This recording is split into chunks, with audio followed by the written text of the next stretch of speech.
then ask if their child does not like to have his hair cut, or if a child doesn't like to have their nails clipped, or if a child has difficulty with certain textures of clothing on their body.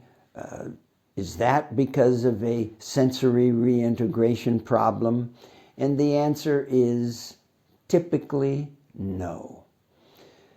Rather, it's often age-related, or it's related to reinforcement by parents arguing with the child as the child grows older.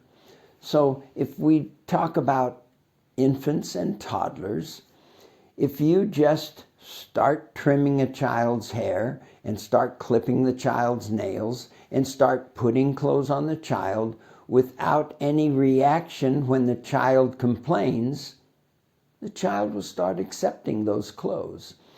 It is not rational that there are some human beings who just cannot tolerate cotton or some particular type of clothing. Rather, this whole concept of sensory reintegration disorder is let's say, a non-accurate label. It's not specifically identified in the internationally accepted Diagnostic and Statistical Manual of the American Psychiatric Association.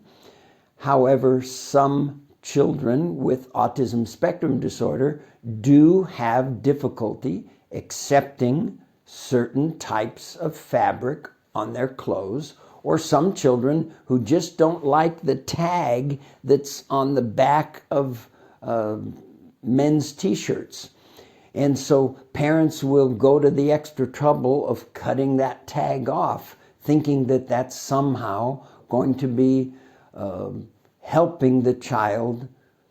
And the research is quite clear that instead, we want to help the child adapt to the way reality works.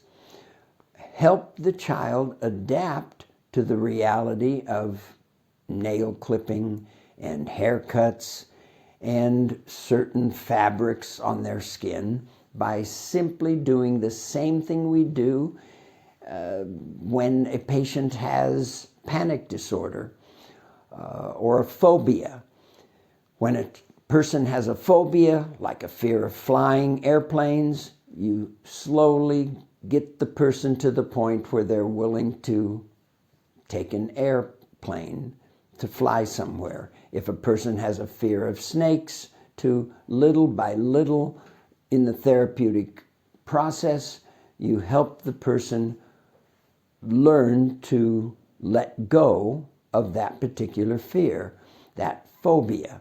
So it's the same kind of thing with little children who are concerned about not wanting to have their hair cut, or not wanting to have their nails clipped, or not wanting certain textures of clothing on their body.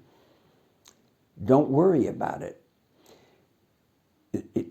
It doesn't matter if you cut the child's hair, and you can always wait until the child is sleeping to cut their nails if they don't like someone holding their hands to cut their nails.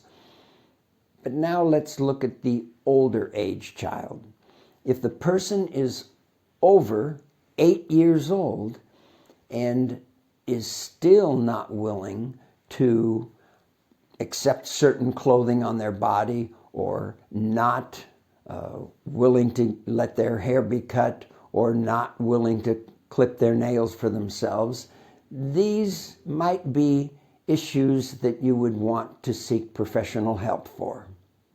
Thank you for listening.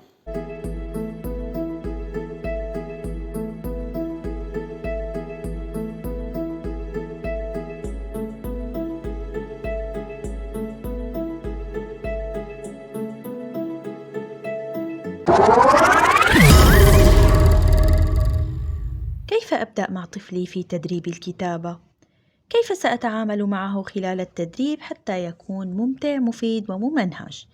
اتبعي الخطوات التالية. أولاً، وضع 3 خيارات أمام الطفل: الكتابة على اللوح، الكتابة بالألوان، الكتابة على التابلت. ثانياً، ترك الطفل يكتب ويخربش ضمن المساحة المخصصة للكتابة بشكل حر.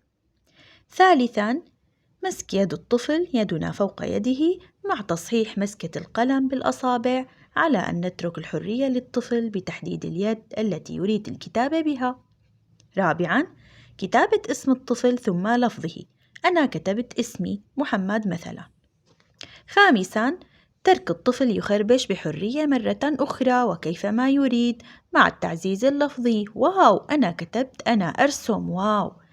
سادساً، تكرار مسك يد الطفل وكتابة اسمه. باتباع هذه الخطوات نكون قد أشركنا جميع الحواس في عملية التعلم، مع تعزيز ثقة الطفل بنفسه وجعل النشاط ممتع ومسلي.